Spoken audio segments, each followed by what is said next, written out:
Durante los sucesos estudiantiles de 1968, que terminaron en la masacre de Tlatelolco, el presidente Díaz Ordaz le pidió a Azcárraga Milmo, a quien había nombrado consejero en radio y televisión en 1967, con un sueldo anual de un centenario de oro, que controlara de cerca la información emitida por TSM.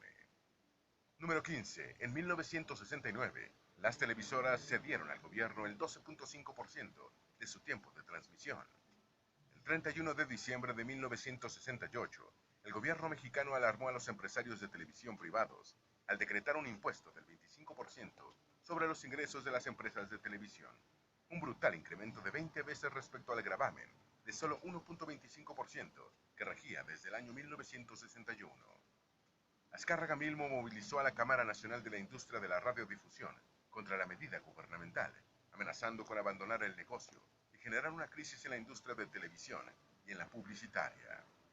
Los diputados Ignacio Santibáñez y Guillermo Morales Blucherkron, concesionarios de emisoras de radio, lograron revertir la medida. Sin embargo, se llegó a un acuerdo que desde el 1 de enero de 1969, las televisoras cederían al Estado mexicano el 12.5% de su tiempo de transmisión, que fue quizás el verdadero objetivo del gobierno de Díaz Ordaz cuando lanzó la medida impositiva. Número 16. La Copa Mundial México 1970 le produjo jugosas ganancias a Azcárraga Milmo. En 1969, Azcárraga Milmo obtuvo la concesión de Cablevisión, convirtiéndose en pionero de la televisión por cable en México, aunque el servicio ya existía en ciudades fronterizas con Estados Unidos. El Campeonato Mundial de Fútbol México 1970 fue muy lucrativo para Azcárraga Milmo, especialmente por los partidos disputados en el Estadio Azteca y por la colocación, por primera vez en el país, de pantallas gigantes en recintos de gran capacidad, como la Arena México, el Palacio de los Deportes y el Teatro Insurgentes, además de otros puntos en Nueva York. También se lucró vendiendo los derechos de transmisión de los partidos a otros países de América Latina y Europa. Número 17. Convirtió el noticiero 24 horas en un hábil instrumento de comunicación al servicio de los gobiernos del PRI. En septiembre de 1970, el Canal 2 lanzó el noticiario 24 horas, que se convirtió en herramienta comunicacional del gobierno y el PRI, bajo la dirección general de Miguel Alemán Jr. y la conducción del creativo periodista Jacobo Zabludowski. Sobre este comunicador, Claudia Fernández y Andrew Paxman dicen en su libro El Tigre, Emilio Azcárraga Milmo y su imperio Televisa. Prácticamente definía qué era noticia en México y también qué no lo era.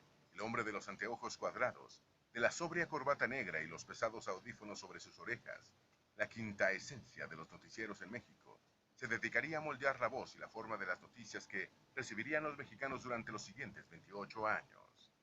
Siempre al servicio de dos jefes, Azcárraga Milmo y el presidente de la República. Número 18. Amplió sus intereses empresariales gracias a su entente con los gobiernos del PRI. Gracias a su entendimiento mediático con el gobierno, Azcárraga Milmo amplió sus intereses hacia otras actividades, especialmente relacionadas con la industria del entretenimiento, en países latinoamericanos y lugares estadounidenses con alta presencia de mexicanos. El monopolio de los Azcárraga coexistió con varios en los sectores de la aviación comercial, alimentos y bebidas, farmacia y otros, pero el grupo mediático tenía la importancia crucial de que permitía moldear y controlar la comunicación en un país con una población mayoritariamente pobre y con baja instrucción, que la hacía presa fácil de los mensajes diseñados por expertos en temas comunicacionales. Número 19. Se convirtió en el empresario con mayor poder político en México y en el modelador de la sociedad mexicana. Con el rápido desarrollo e implantación de la televisión en México y la progresiva transformación de la política en una actividad básicamente mediática, Emilio Azcárraga Milmo se convirtió en el empresario con mayor poder político en la historia del país. Su poder no provino solo de las noticias que consumían o ignoraban los mexicanos. Dada la potencia de la televisión como herramienta cultural general, Azcárraga Milmo modeló a la sociedad en sus conductas y aspiraciones, incluso en su lenguaje cotidiano, y estableció patrones de consumo. En su libro Los nervios de la cultura nacional en la puerta del siglo XXI, Javier Estenoy afirma que el Estado mexicano perdió la capacidad de conducción moral de nuestra sociedad, y el hombre al volante pasó a ser Emilio Azcárraga Milmo. Número 20. La competencia de televisión independiente de México puso en aprietos a TSM. Las cosas empezaron a cambiar cuando TSM debió enfrentar el éxito de audiencia de programas de concursos de estaciones de la competencia, como Juan Piruleros y Sábados de la Fortuna, de los canales 4 y 5. Estos programas de dudosa calidad pero elevada sintonía motivaron a grandes anunciantes, como Procter & Gamble, a comprar espacio, rompiendo el monopolio publicitario de TSM. La competencia dejó... Únete al movimiento de los que queremos un eléctrico sin cables. Esto es Nissan e-Power. Pocas ganancias o pérdidas para todos los involucrados. En el negocio televisivo, Azcárraga Milmo empezó a pensar que era impostergable una nueva reorganización empresarial que restableciera los beneficios monopólicos. Aunque su anciano padre no compartía su estrategia, Azcárraga Milmo inició conversaciones secretas con Bernardo Garza Sada, propietario de Televisión Independiente de México, TIM, para reordenar el sector de la televisión mediante una fusión.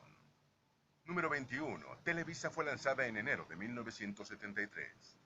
Se afirma que Azcárraga Milmo y Garza Sada decidieron la fusión de sus empresas el 24 de septiembre del año 1972 en el Panteón Español, durante el sepelio de Emilio Azcárraga Vidaurreta. La fusión era claramente perjudicial para México por la monopolización de un sector con una incipiente apertura a la competencia, pero tras un intenso cabildeo de Azcárraga Milmo y Alemán Jr., el gobierno de Luis Echeverría la aprobó. El 8 de enero de 1973 inició operaciones Televisión vía Satélite, S.A. Televisa, la televisora más grande de Latinoamérica, con un capital accionario repartido entre TSM y TIM, con 75% y 25% respectivamente. Emilio Azcárraga Milmo asumió como presidente, siempre con su estilo autoritario que le mereció el apodo de El Tigre, a pesar de que ya no era dueño absoluto. Número 22. Azcárraga Milmo montó el primer encuentro mundial de la comunicación en 1974. La nueva Televisa conservó viejas prácticas. Estaba prohibido criticar a la Iglesia, al Ejército y al presidente de la República, y los artistas entraban en una lista negra con solo coquetear con la competencia. En 1974, el Tigre Azcárraga se dio un baño de responsabilidad mediática internacional, organizando en Acapulco